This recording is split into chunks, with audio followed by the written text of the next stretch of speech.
Secondary Science and Technology lesson number 8 acid, bases and salt. So நம்ம day to day லைஃப்பில் பார்த்திங்கனாக்கா இந்த acid, இந்த பேஸு, இந்த சால்ட் எல்லாமே நம்ம யூஸ் பண்ணிட்டு தான் இருக்கிறோம். அது எப்படின்னு நமக்கே தெரியாது, அது என்னன்னு பார்ப்போம்.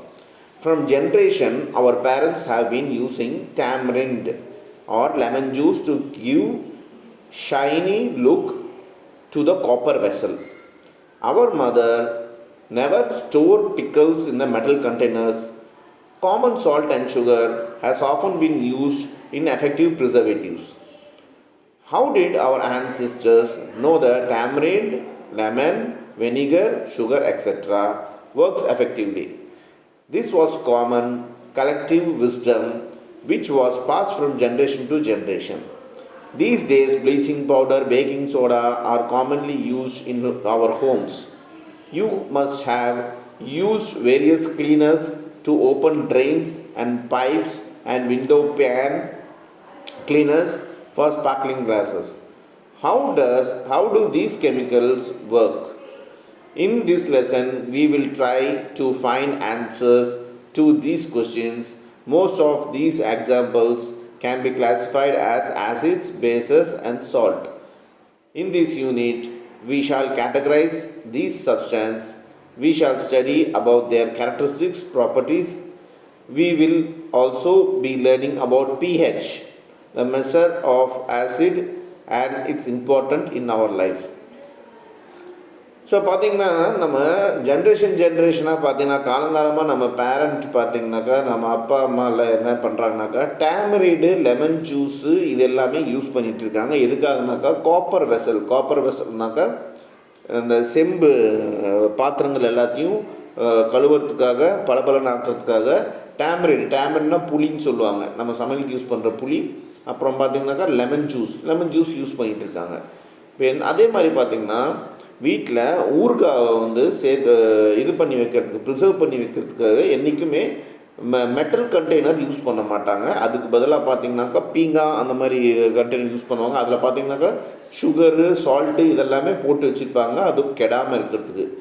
இப்போ என்ன விஷயம்னா, நம்ம அந்த காலத்தில் நம்ம கொள்ளு தாத்தா அந்த காலத்துலலாம் பார்த்திங்கன்னா அவங்களுக்கு எப்படி இந்த புளி, டேமரிண்ட் ஆகட்டும், லெமன் ஆகட்டும், வெனிகர் ஆகட்டும், சுகர் பற்றி எல்லாம் இதெல்லாம் கரெக்டாக வேலை செய்யும், இவ்வளோ எஃபெக்டிவாக வேலை செய்யும் எப்படி தெரிஞ்சிருக்கும்? இது ஒரு ஆச்சரியமான விஷயமாக தான் இருக்குது. என்ன சொல்கிறாங்கனாக்கா இது ஒரு விஸ்டம்ங்கிறாங்க, இது ஒரு ஞானம், ஜென்ரேஷன் டு ஜென்ரேஷன் பாஸ் ஆகிட்டே இருக்குது இந்த ஒரு தகவல் அப்படின்னு சொல்கிறாங்க. இந்த காலத்தில் ப்ளீச்சிங் பவுடர் நீங்கள் பார்த்துருக்கலாம், வீட்டில் ப்ளீச்சிங் பவுடர் இருக்கும், பேக்கிங் சோடா இருக்கும், நம்ம டாய்லெட்டில் இந்த பேஷன்ஸ் எல்லாம் க்ளீன் பண்ணுறதுக்காக. ஸோ வேரியஸ் க்ளீனர்ஸ் எல்லாம் இருக்குது, நம்ம ட்ரெயின்ஸ் எல்லாம், பைப்ஸ் எல்லாம், அப்புறம் விண்டோ பேன்ஸ் எல்லாம் அது க்ளீன் பண்ணுறதுக்கு நிறைய, அதாட்ட கண்ணாடியெலாம் பளபளனாக்கிறதுக்கு நிறைய சொல்யூஷன்ஸ் எல்லாமே இன்றைக்கி வந்துச்சு. இது எல்லாமே பார்த்திங்கன்னா கெமிக்கல். ஆனால் இது எப்படி வேலை செய்யுது?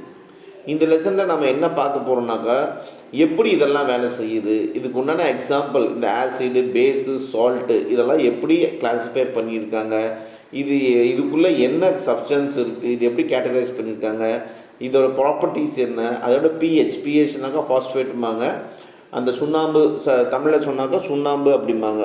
ஸோ இந்த பிஹெச்சோட மெஷர் என்ன, அதோட தன்மை என்ன, அது நம்ம லைஃப்பில் எவ்வளோ இம்பார்ட்டண்ட்டு, இது எல்லாத்தையும் நம்ம இந்த லெசனில் பார்க்க போகிறோம். First 8.1 acid and bases. இப்போ ஆசிடும் பேஸும் அதை பற்றி டிஸ்கஸ் பண்ண போகிறோம். For thousands of years people have known that vinegar, lemon juice, amla, tamarind and many other food items taste sour. However, only a few hundred years ago it was proposed that these things taste sour because it contains acid. The term acid comes from Latin term acre, which means sour. It was first used in the 17th century by Robert Boyle to label substances as acids and bases according to the following characteristics. சரி, என்ன சொல்கிறாங்கன்னா பல காலத்துக்கு முன்னாடி பார்த்திங்கனாக்கா மக்கள் வந்து வெனிகரு, lemon juice, ஆம்லானா நெல்லிக்காய், அப்புறம் டேமரைடு புளி இதெல்லாமே பார்த்திங்கனாக்கா இது இல்லாமல் மற்ற ஒரு சில விஷயங்கள் சாப்பாடு ஐட்டம் எல்லாமே ரொம்ப கொஞ்சம் ஒரு புளிப்பாக டேஸ்ட்டாக இருந்துச்சு. சரிங்களா? அப்புறமா ஒரு சில வருஷத்துக்கு முன்னாடி ஒரு சில வருஷத்துக்கு முன்னாடி என்ன கண்டுபிடிச்சாங்கனாக்கா, இது எல்லாமே ஏன் அந்த மாதிரி புளிப்பாக இருக்குனாக்கா, பிகாஸ் அதுக்குள்ளே ஆசிட் இருக்குது அப்படின்னு கண்டுபிடிச்சாங்க. அந்த ஆசிடுங்கிற வார்த்தை எந்த லாங்குவேஜ்லேருந்து எடுத்துருக்காங்கனாக்கா, லாட்டின் லாங்குவேஜ்லேருந்து எடுத்திருக்காங்க. லாட்டினில் அதுக்கு வந்து ஆக்ரேன்னு சொல்லுவாங்க. அப்படின்னா அதுக்கு என்ன அர்த்தம்னாக்கா சோர். ஆக்ரேன்னு சொல்லுவாங்க. அதுக்கு என்ன அர்த்தம்னா சோர்னா புளிப்பாக இருக்கிறது. இது வந்து 17th செஞ்சுரியில் ராபர்ட் பாயலுங்கிறவர் கண்டுபிடிச்சி இந்த சப்ஸ்டன்ஸ்க்கு ஒரு லேபிள் கொடுத்தாரு. அதாவது இது ஒரு ஆசிடு அண்ட் பேஸு, அந்தந்த கேரக்டருக்கு தகுந்த மாதிரி இந்த ஆசிடு பேஸுங்கிற ஒரு விஷயம் இருக்குது அப்படின்ட்டு 17th செஞ்சுரியில் ராபர்ட் பாயலுங்கிறவர் இதை லேபிள் பண்ணார். அதாவது கண்டுபிடிச்சி இதுக்கு ஒரு பேட்டர்ன் மாதிரி கொடுத்தார், பேர் மாதிரி கொடுத்தார். கீழே இப்போ நீங்கள் பார்க்கலாம், ஒரு பாக்ஸில் ஆசிடுன்ட்டு ஒன்று இருக்குது, ஒரு சைடில் பேஸ்னு ஒன்று இருக்குது. ஸோ அதோட கேரக்டரிஸ்டிக் என்ன, அது எப்படிப்பட்ட நேச்சர், அதுதான் அதில் போட்டிருக்கு. பார்ப்போம். ஃபஸ்ட்டு ஆசிட் வந்து டேஸ்ட் சோர்னாக்கா உங்களுக்கு ஒரு மாதிரி புளிப்பு தன்மையாக இருக்கும், அது ஆசிடில் இருக்குது. பேஸோட டேஸ்ட் வந்து பிட்டராக இருக்கும். பிட்டர்னாக்கா பார்த்தீங்கன்னாக்கா ஒரு மாதிரி கசப்பாக இருக்கும். Acid are corrosive to metal. இந்த ஆசிட் வந்து எந்த மெட்டலில் போட்டாலோ அந்த மெட்டல் வந்து உங்களுக்கு கரைஞ்சிரும். அதே பேஸ் வந்து ஃபீல் ஸ்லிப்பரி ஆர் சோப்பி. இந்த பேஸை வந்து நீங்கள் எந்த ஒரு மெட்டலில் போட்டாலும் அது வந்து அந்த மெட்டல் மேலே ஸ்லிப்பரியாக இருக்கும், அது வழுக்கிற மாதிரி இருக்கும், வளவலன்னு இருக்கும், சோப்பி மாதிரி இருக்கும் பண்ணுறாங்க. ஆசிட் பார்த்தீங்கன்னாக்கா change blue litmus red. Acid வந்து நீங்கள் அந்த பாஸ்பேட் பேப்பரில் போட்டிங்கனாக்கா அது ப்ளூ லிட்மஸ் ரெட்டாக மாறிடுது கலரு. அதே பேஸ் பார்த்தீங்கன்னாக்கா சேஞ்ச் ரெட் லிட்மஸ் ப்ளூ. அதே பேஸ் வந்து ரெட்டு லிட்மஸ் ப்ளூவாக மாறுது. ஆசிட் பார்த்தீங்கன்னா become less acidic on mixing with base. இந்த ஆசிடை வந்து பேஸில் மிக்ஸ் பண்ணிங்கனாக்கா அதோட ஆசிட் தன்மை பார்த்தீங்கன்னாக்கா கம்மியாகிடுது. இதே பேஸ் பார்த்தீங்கன்னாக்கா base become less basic on mixing with acid. அதே இந்த பேஸை வந்து ஆசிடில் கலக்கும்போது இந்த பேஸ் வந்து அதுவும் கம்மியாக அதோட தன்மை வந்து கம்மியாகிடுது அப்படின்னு சொல்கிறாங்க. While Robert Boyle was successful in characteristic acid and base, he could not explain the behavior on the basis of chemical structure. This was accomplished by Swedish scientist Svante Arrhenius in the late 19th century. He proposed that on dissolving in water many compounds dissociate and form ions, and their properties are mainly the properties of ions they form. Governed by this, he identified the ions furnished by acids and base responsible for their characteristic behavior and gave their definition. இந்த Robert பாயலுங்கிறது இந்த ஆசிடும் பேஸும் கண்டுபிடிச்சாரு. Okay, அதோட character வந்து எப்படின்னு இருக்கிறது கண்டுபிடிச்சாரு. But அங்கே அவருக்கு ஒரு விஷயம் என்ன புரியலன்னா, இந்த ரெண்டுமே இந்த ஆசிடும் பேஸும் பார்த்தீங்கன்னாக்கா அதோட பிஹேவியரு கெமிக்கல் ஸ்ட்ரக்சரோட பிஹேவியர் அவரால் புரிஞ்சிக்க முடியல. யாரால்? ராபர்ட் பாயலால் கண்டுபிடிக்க முடியல. ஸோ அது அப்படியே இன்கம்ப்ளீட்டாக இருந்துச்சு. அதுக்கப்புறம் பார்த்தீங்கன்னாக்கா 19th செஞ்சுரியில் பார்த்தீங்கன்னாக்கா ஸ்வீடன்லேருந்து ஒரு சயின்டிஸ்ட்டு, அவர் பேர் சவந்தே அர்ஹனியோஸ். அவர் என்ன கண்டுபிடிச்சார்னா, அவர் சொன்னது இந்த மாதிரி இந்த ஆசிடையும் பேஸையும் பார்த்தீங்கன்னாக்கா தண்ணியில், அதாவது வாட்டரில் டிசால்வ் பண்ணும்போது நிறைய காம்பவுண்டு, அதாவது அயனாக ஃபார்ம் ஆகுது. அயன் ஏற்கனவே நம்ம படிச்சிருக்கோம். ஸோ நிறைய விஷயம் வந்து அயனாக ஃபார்ம் ஆகுது. இந்த ப்ராப்பர்ட்டிஸ் எல்லாமே பார்த்திங்கனாக்கா அந்த அயனோட ஓன் ப்ராப்பர்ட்டிஸாக ஃபார்ம் ஆகுதுன்னு சொல்கிறாங்க. இது மூலமாக பார்த்திங்கன்னா என்ன புரிஞ்சுதுன்னா, ஆசிடும் பேஸும் எதுக்கு ரெஸ்பான்சிபிள்னாக்கா அதோட கேரக்டர் பிஹேவியருக்கு தான் ரெஸ்பான்சிபிள் அப்படின்னு சொல்கிறாங்க. ஸோ அதுக்கு ஒரு டெஃபினிஷன் அவர் கண்டுபிடிச்சார். 8.1.1 acids. An acid is a substance which furnishes hydrogen ions H+ when dissolved in water. So ஆசிடுங்கிறது ஒரு சப்ஸ்டன்ஸு, அது வந்து ஹைட்ரோஜன் அயான் H+ஆக மாறுது. H+னாக்கா ஹைட்ரோஜன் அயான்னு சொல்லுவாங்க, சரிங்களா? ஹைட்ரோஜன் அயானாக மாறுது எப்போனாக்கா வாட்டரில் கலக்கும்போது. ஸோ தண்ணியில் நீங்கள் ஆசிட் போட்டிங்கனாக்கா அது என்ன மாறுது, ஹைட்ரோஜன் அயானாக மாறுது. இதுதான் புரிஞ்சுக்கணும். For example, in an aqueous solution hydrochloric HCl dissociate as. இப்போ நம்ம தண்ணியில் பார்த்தீங்கன்னாக்கா ஹைட்ரோக்ளோரிக் HCl அப்படி போட்டோம்னாக்கா என்ன ஆகுதுனாக்கா HCl, அதாவது AQனாக்கா ஆக்வஸ்ன்னு சொல்லுவாங்க தண்ணியில் யூஸ் பண்ணுறது. ஸோ HCl AQ என்னவா மாறுது, HC அதாவது ஹைட்ரோஜன் அயான், அது ஞாபகம் வச்சுக்கோ, ஹைட்ரோஜன் அயான் அக்வாஸாக மாறுது, ப்ளஸ் குளோரின் அக்வாஸாக மாறுது. ஒன்றும் இல்லை, ஹெச்னா ஹைட்ரோஜன், சிஎல்னா குளோரின் ஏற்கனவே பார்த்துருக்கோம், ஏக்யூனா அக்வாஸ்னாக்கா வாட்டர் அர்த்தம். ஸோ இந்த HCl AQ வந்து தண்ணியில் ஊற்றும் போது என்ன ஆகுதுனாக்கா ஹெச், தட் இஸ் ஹைட்ரோஜன் தனியாக வந்துடுது, குளோரின் தனியாக வந்துடுது. இதுதான் விஷயம், வேறு ஒன்றும் கிடையாது. Some example for acids are, ஒரு சில எக்ஸாம்பிள் ஆசிட்க்கு என்ன எக்ஸாம்பிள்னாக்கா HCl இஸ் கேஸ்ட்ரிக் ஜூஸ். அதாவது ஹைட்ரோக்ளோரிக் வந்து எப்படி இருக்குனாக்கா கேஸ்ட்ரிக் ஜூஸ் மாதிரி இருக்கும். கார்போனிக் ஆசிட் H2CO3 இது என்ன சாஃப்ட் ட்ரிங்க்ஸ். கார்போனிக் ஆசிட்ஸ் எல்லாமே சாஃப்ட் ட்ரிங்க்ஸ். சொல்லப்போனால் நம்ம குடிக்கிற சாஃப்ட் ட்ரிங்க்ஸ் எல்லாமே கார்போனிக் ஆசிட் அதிலே போட்டிருக்கும். நீங்கள் சாஃப்ட் ட்ரிங்க்ஸில் பார்த்தீங்கன்னாக்கா கார்போனிக் ஆசிட்னு போட்டிருக்கும். Then ascorbic acid, that is vitamin C in lemon and many fruits.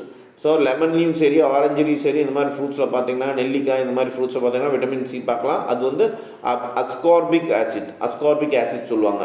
So H plus, அதாவது ஹைட்ரோஜன் அயானுங்கிறது ஆசிட்ஸ் அப்படின்னு சொல்கிறாங்க. இது உங்களுக்கு புரிஞ்சிருக்குன்னு நினைக்கிறேன். அப்புறமா நாலாவது பார்த்தீங்கன்னாக்கா சிட்ரிக் ஆசிட் நீங்கள் கேள்விப்பட்டிருப்பீங்க. இது ஆரஞ்சுலேயும் லெமன்லேயும் இருக்கும். நீங்கள் நம்ம ஆரஞ்சும் லெமனும் பார்க்கும்போது சாப்பிடும்போது நாக்கில் சுருன்னு ஒரு மாதிரி கண்ணு கூசுற மாதிரி இருக்கும். அதெல்லாம் பார்த்திங்கன்னா சிட்ரிக் ஆசிட். தென் அசிட்டிக் ஆசிட், இது வந்து வெனிகரில் இருக்கும். நம்ம இந்த நூடுல்ஸில் ஃப்ரைட் ரைஸ்லாம் போட்டு சாப்பிடுவோம். அந்த வெனிகரில் இந்த அசிட்டிக் ஆசிட் இருக்குது. டேனிக் ஆசிட் வந்து டீயில் இருக்குது. நம்ம குடிக்கிற டீயில் வந்து டேனிக் ஆசிட் இருக்குது. நைட்ரிக் ஆசிட், அதாவது HNO3 நைட்ரிக் ஆசிடை, இது வந்து லேபில் யூஸ் பண்ணுவாங்க. சல்ஃபியூரிக் ஆசிட் H2SO4 இதுவும் லேபில் யூஸ் பண்ணுவாங்க. ஸோ இந்த மாதிரி தான் இந்த ஆசிட்ஸுக்கு உண்டான ஒரு சில எக்ஸாம்பிள்ஸ் இதுதான். இப்போ பேஸுக்கு உண்டான எக்ஸாம்பிள் என்னன்னு பார்ப்போம். 8.1.2 base. A base is a substance which furnishes hydroxide ions. So hydroxide ions அப்படின்னா OH மேலே மைனஸ் மாதிரி ஒரு சிம்பிள் வரும் when dissolved in water. So இந்த வாட்டரில் இந்த பேஸ் வந்து வாட்டரில் போடும்போது என்ன ஆகுதுனாக்கா ஹைட்ரோ ஆக்சைடு அயானாக மாறுது. அதுதான் இங்கே சொல்கிறாங்க. ஃபார் எக்ஸாம்பிள் சோடியம் ஹைட்ராக்சைடு, அது NaOH அக்வாஸ், இந்த அக்வாசிக் சொல்யூஷன் டிசோசியேட்ஸ் ஆஸ். ஸோ இந்த சோடியம் ஹைட்ராக்சைடு வந்து தண்ணியில் ஊற்றினா என்ன ஆகுதுனாக்கா பாருங்கள், NaOH அக்வா, இதுதான் சோடியம் ஹைட்ராக்சைடு. இது தண்ணியில் ஊற்றும் போது Na, அதாவது சோடியம் தனியாக பிரிஞ்சிடுது அண்ட் ஹைட்ராக்சைடு தனியாக பிரிஞ்சிடுது. இதுதான் அவங்க சொல்கிறாங்க. சரிங்களா? ஸோ OH மேலே மைனஸ் மாதிரி சிம்பிள் வந்துச்சுன்னா அது பேஸுன்னு அர்த்தம். அது புரிஞ்சுக்கோங்க. The term alkali is often used in water soluble bases. இந்த வாட்டரில் சால்யூபிள் ஆகிற பேசஸ்க்கு எல்லாத்துக்கும் ஆல்காலிங்கிற பேரை யூஸ் பண்ணுவாங்க. Some of the example of bases are, இப்போ பேசஸோட ஒரு சில எக்ஸாம்பிள்ஸ் என்னன்னு பார்ப்போம்.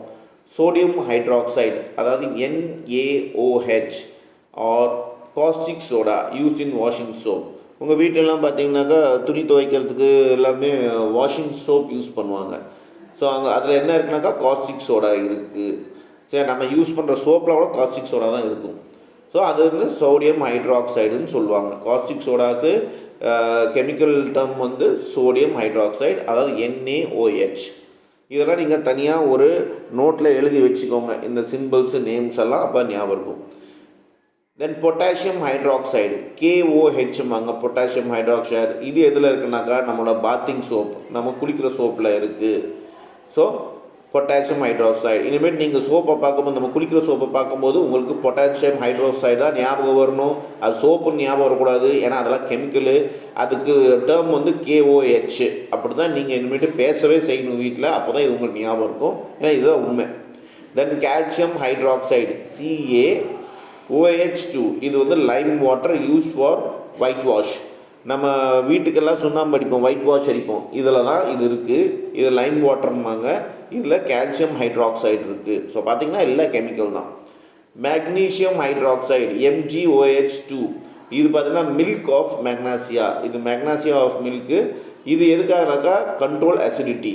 நம்ம உடம்புல இருக்க அசிடிட்டியை கண்ட்ரோல் பண்ணுறதுக்கு இந்த மெக்னீசியம் ஹைட்ராக்சைடை கொடுப்பாங்க. ஃபார் எக்ஸாம்பிள் மேபி நம்ம உடம்புல அசிடிட்டி இருக்குது, மாத்திரை சாப்பிட்டோம்னாக்கா அந்த மாத்திரையில் மேக்னீசியம் ஹைட்ராக்சைடு இருக்கலாம். அதை நம்ம செக் பண்ணணும். தென் அமோனியம் ஹைட்ராக்சைடு NH4OH இது எதுக்காகனாக்கா use in hair dyes. So நம்ம வெள்ளை முடியை கருப்பாக்குறது இல்லை ப்ரௌன் ஆக்குறது இந்த மாதிரி கலரிங்ஸ் எல்லாம் பண்ணுறதுல பார்த்திங்கன்னா என்ன இருக்குது, அமோனியம் ஹைட்ராக்சைடு. அந்த இது வாங்கி பார்த்திங்கன்னா தெரியும், அந்த அந்த கலர்ஸ் எல்லாம் வாங்கி பார்த்தீங்கன்னா அதில் போட்டிருப்பாங்க அமோனியம் ஹைட்ராக்சைடு, அது இருக்க மாதிரி போட்டிருப்பாங்க. அதுதான் அமோனியான்னு சொல்லுவாங்க. அது ஹேர் டைக்கு யூஸ் பண்ணுறாங்க. ஸோ இதெல்லாம் நம்ம டெய்லி லைஃப்பில் நம்ம யூஸ் பண்ணுறது. ஸோ ஆசிட்ஸும் சரி பேஸும் சரி நம்ம நிரந்தரமும் நம்ம உடம்புக்குள்ளே போயிட்டு தான் இருக்குது. நம்ம டெய்லி நம்ம லைஃப்பில் யூஸ் பண்ணிட்டு தான் இருக்கிறோம். ஸோ இனிமேல் நீங்கள் இதுதான் உங்கள் வீட்டில் நீங்கள் இந்த டேர்ம் மாதிரியே பேச ஆரம்பிங்க. அப்போ தான் உங்களுக்கு புரியும். ஸோ ஃபார் எக்ஸாம்பிள் சோப்னா KOH, அதுதான் சோப்பு. KOHனா பொட்டாசியம் ஹைட்ராக்சைடு. வாஷிங் சோப்புனாக்கா NaOH அப்படின்னா sodium hydroxide. So white wash சுண்ணாம்பு, எங்கள் வீட்டில் சுண்ணாம்பு அடிக்கிறாங்க இல்லை நம்ம வீட்டில் சுண்ணாம்பு அடிச்சு பார்த்துருக்கீங்கன்னாக்கா அதில் CaOH2 இருக்குதுன்னு நினச்சிக்கணும். அதாவது கால்சியம் ஹைட்ராக்சைடு இருக்குதுன்னு நினச்சிக்கணும். யாராவது தலைக்கு டை அடிக்கிறாங்கனாக்கா அதில் அமோனியா இருக்குதுன்னு நினைக்கணும். அமோனியம் ஹைட்ராக்சைடு அதாவது NH4OH. இந்த மாதிரி ஞாபகம் வச்சிங்கனாக்கா உங்களுக்கு டே டு டே லைஃப்பில் உங்களுக்கு புரியும் என்ன நடக்குது அப்படின்ட்டு. ரைட். 8.1.3 இண்டிகேட்டர்ஸ். இப்போ இதுக்கு எல்லாமே ஒரு இண்டிகேட்டர்ஸ்னு இருக்குது, ஒரு அளவுகோல்னு இருக்குது. அது என்னென்னு பார்ப்போம். You might have seen that the spot of turmeric or gravy on clothes becomes red when soap is applied on it. What do you think has happened? Turmeric has acted as an indicator of base present in soap. There are many substances that show one color in an acidic medium and another color in base medium. Such substances are called acid-base indicator. Okay, நீங்கள் என்றைக்காவது உங்கள் துணியில் சாப்பிடும்போது பார்த்தீங்கன்னா gravy கொட்டியிருக்கீங்களா? அதாவது இந்த புளி புளி கலந்த ஒரு கிரேவி அந்த மாதிரி, இல்லை ஏதோ ஒரு கிரேவி உங்கள் கிளாத்தில் நீங்கள் சிந்தி இருப்போம். நம்ம அப்படி சிந்தி இருக்கும்போது பார்த்தீங்கன்னா கொஞ்சம் நேரம் கழிச்சு அந்த கிரேவி எல்லாமே கிளாத்தில் பட்டு ரெட் கலராக மாற ஆரம்பிச்சிடும். அது கலர் வந்து சேஞ்ச் ஆக ஆரம்பிச்சிடும். அது ஏன்னாக்கா நம்ம துணியில் சோப் இருக்குது. சோப் ஃபாஸ்ஃபேட் ஏற்கனவே நம்ம பார்த்தோம். சோப் எதில் செய்கிறாங்க? பொட்டாசியம் ஹைட்ராக்சைடில் பண்ணுறாங்க. ஸோ அது ஒரு பேஸு. நம்ம துணி எல்லாமே ஒரு பேஸாக ஒர்க் ஆகுது. ஏன்னா நம்ம பேஸை வச்சு தான் அதை வாஷ் பண்ணிகிட்ருக்கோம். அதே பார்த்தீங்கன்னா டர்மரிக்குங்கிறது என்ன? டர்மரிக்குங்கிறது பார்த்திங்கனாக்கா உங்களுக்கு ஆசிடு. ஸோ இந்த டர்மரிக்கு பேஸ் ரியாக்ட் ஆகும்போது அது ரெட் கலரில் மாறுது. அதுதான் அங்கே நடக்குது. ஸோ இங்கே என்ன விஷயம்னாக்கா ஒரு சப்ஸ்டான்ஸ் வந்து ஆன்டி பேஸாக இண்டிகேட்டர் ஆகுது. நமக்கு ஒரு பேஸில் வந்து ஆசிட் பட்டுச்சுனாக்கா அது நமக்கு இண்டிகேட் பண்ணுது. லித்மஸ் is a natural dye founded in certain lichens. It was the earliest indicator to be used. It showed red color in the acid solution and blue color in basic solutions. Phenolphthalein and methylene orange are some other indicators. The color of these indicators in acids, neutral and basic solution are given in 8.1. சரி, ஒவ்வொரு ஆசிடுக்கு ஒவ்வொரு colour கொடுத்தாங்க. அது கீழே அந்த பாக்ஸில் போட்டிருக்காங்க. அது என்னன்னு நம்ம பார்ப்போம். Colors of some indicators in acid and basic solution. So ஆசிட்லேயும் ஒரு பேசிக் சொல்யூஷன்லேயும் பார்த்திங்கன்னா ஒரு சில கலர் இருக்குது இண்டிகேட் பண்ணுறதுக்கு. அது என்னென்னு பார்ப்போம். First indicator, second colour in acidic solution, colour in neutral solution, colour in base solution. So நடுவில் இருக்கிறது வந்து நியூட்ரல் சொல்யூஷன். இந்த பக்கம் இருக்கிறது லெஃப்ட் சைடில் ஆசிடு, ரைட் சைடில் வந்து பேஸு. ஸோ ஃபஸ்ட் இண்டிகேட்டர் லித்மஸ் வந்து பார்த்திங்கனாக்கா ஆசிட் சொல்யூஷனில் ரெட் கலரில் இருக்குது. அதே நியூட்ரலில் போடும்போது பர்பிள் கலராக மாறுது. அதே லிட்மஸை வந்து பேஸில் போடும்போது ப்ளூ கலராக மாறுது. புரிஞ்சுக்கோங்க, லிட்மஸை வந்து நம்ம இப்போ ஆசிடோட கலக்கும்போது ரெட் கலர் ஆகுது. லிட்மஸை வந்து பர்பிளில் கலக்கும்போது நம்ம தட் இஸ் பர்பிள்னாக்கா நம்ம சொல்யூஷனில் நியூட்ரல் சொல்யூஷனில் கலக்கும்போது பர்பிள் ஆகுது. அதே லிட்மஸை வந்து பேஸில் கலக்கும்போது ப்ளூ கலர் ஆகுது. அதாவது ஃபெனால்ஃபெத்தலைன் வந்து ஆசிடில் கலக்கும்போது கலர்லெஸ், எந்த கலரும் இருக்கிறதில்ல. அதுவே வந்து நியூட்ரல் சொல்யூஷனில் கலக்கும்போது அதுவும் கலர் இருக்கிறதில்ல. ஆனால் பேஸில் கலக்கும்போது பிங்காக மாறுது. இதே மீத்தேல் ஆரஞ்சு பார்த்திங்கன்னா ஆசிடில் கலக்கும்போது ரெட்டாக மாறுது. அதுவே நியூட்ரல் சொல்யூஷனில் கலக்கும்போது ஆரஞ்சாக மாறுது. இதுவே சொல்யூஷன் பேஸில் கலக்கும்போது எல்லோவாக மாறுது. ஸோ இதுதான் கெமிக்கல் ரியாக்ஷன். இது நீங்கள் ஞாபகம் வச்சுக்கோங்க, ஏன்னா இதுலேருந்து ஒரு சில கொஸ்டின்ஸை கேட்பாங்க. Right. 8.2 properties of acid and bases. இப்போ இந்த ஆசிட்லேயும் பேஸ்லேயும் என்ன ப்ராப்பர்ட்டிஸ் இருக்குது அதுதான் பார்க்க போகிறோம். So 8.2.1 properties of acid. First, taste. You must have noticed that some of food items we eat have sour taste. The sour taste of many unripe fruits, lemon, vinegar and sour milk is caused by the acid present in them. Hence, we can say that acid have a sour taste. This particularly true of dilute acid. So என்ன சொன்னால், நம்ம சாப்பிட்ற ஒரு சில ஐட்டம்ஸில் பார்த்திங்கனாக்கா உங்களுக்கு புளிப்புத்தன்மை அதிகமாக இருக்கும். ஃபார் எக்ஸாம்பிள், அது வந்து ஃப்ரூட்ஸாக இருக்கட்டும், இல்லை லெமனாக இருக்கட்டும், அதாவது காயாக இருக்க ஃப்ரூட்ஸாக இருக்கட்டும், இல்லை லெமனாக இருக்கட்டும், எலுமிச்சப்பழமாகட்டும், இல்லை வெனிகராகட்டும், இல்லை நம்ம இது கூட பார்த்திங்கனாக்கா மோரெல்லாம் பார்த்திங்கன்னா புளிச்சு போச்சுனாக்கா, இல்லை தயிரோ இல்லை மில்கோ பார்த்திங்கனாக்கா எல்லாம் சோர் மில்காக இருக்குது. ஏன்னா அதில் ஆசிடு கலந்துருக்கு, அது ஆட்டோமேட்டிக்காக ஆசிட் அதில் இருக்குது. அதனால இந்த டேஸ்ட் எல்லாமே அப்படி மாறுதுன்னு சொல்கிறாங்க. ஸோ 8.2ல் acid presence in common substance. ஒரு சில காமன் சப்ஸ்டன்ஸில் ஆசிட்ஸ் இருக்குது, அது என்னென்னு பார்ப்போம். லெமன் ஜூஸில் என்ன இருக்குன்னாக்கா ஏற்கனவே பார்த்த மாதிரி விட்டமின் சிம்பாங்க. அந்த சிக்கு என்ன அர்த்தம்? சிட்ரிக் ஆசிடுன்னு அர்த்தம், and ascorbic acid. So lemon juice பார்க்கும்போது நீங்கள் லெமன் பார்க்கும்போது என்ன ஞாபகம் வரணும்? விட்டமின் சி ஞாபகம் வரணும். விட்டமின் சினா சிட்ரிக் ஆசிட்னு ஞாபகம் வரணும், அஸ்கார்பிக் ஆசிட்னு ஞாபகம் வரணும். அதே வெனிகரில் என்ன இருக்குது? எத்தானிக் ஆசிட் இருக்குது, commonly called as acetic acid. So commonly இது வந்து அசிட்டிக் ஆசிட்னு சொல்லுவாங்க, இது வெனிகரில் இருக்குது. டேமரிண்ட் புளியில் என்ன இருக்குது? Tartaric acid. டார்டாரிக் ஆசிட் நல்லா யோசிச்சுக்கோங்க. டேமரிண்டில் டார்டாரிக் ஆசிட் இருக்குது. சோர் மில்கில் லாக்டிக் ஆசிட் இருக்குது. ஸோ சோர் மில்கில் என்ன இருக்குது? லாக்டிக் ஆசிட் இருக்குது. ஸோ ஆட்டோமேட்டிக்காகவே இந்த சப்ஸ்டன்ஸ் எல்லாமே ஆசிடு டிஃபால்ட்டாகவே இருக்குது.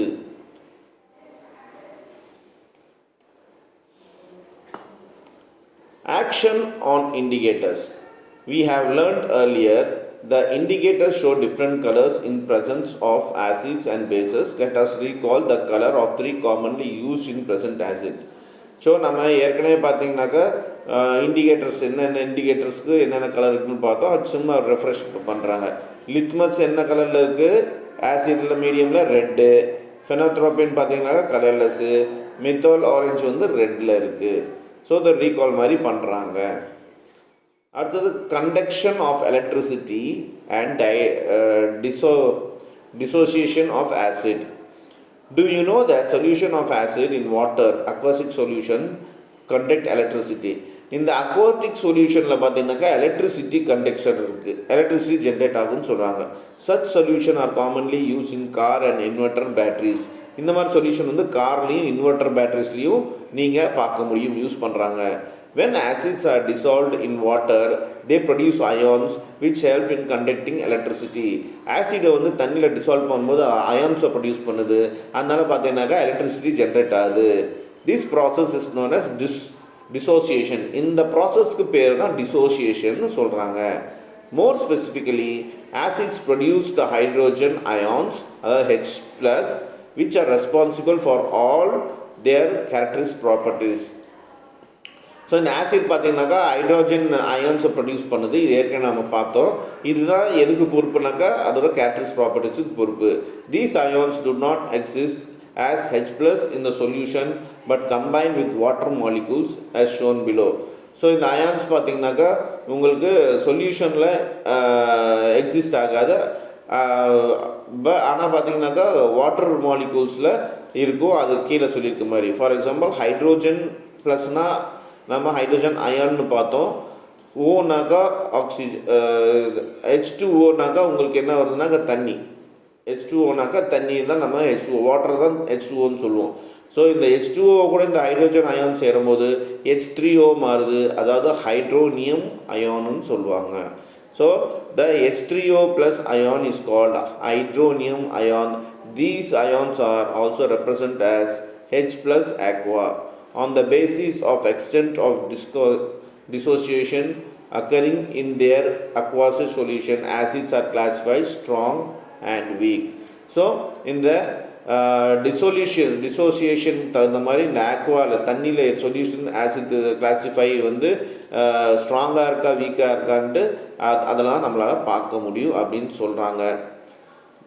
ஸோ இந்த செஷனில் நம்ம இதோட நிறுத்திக்கலாம். அடுத்த செஷனில் அடுத்த டாபிக்ஸை நம்ம வந்து கன்டினியூ பண்ண ஆரம்பிக்கலாம்.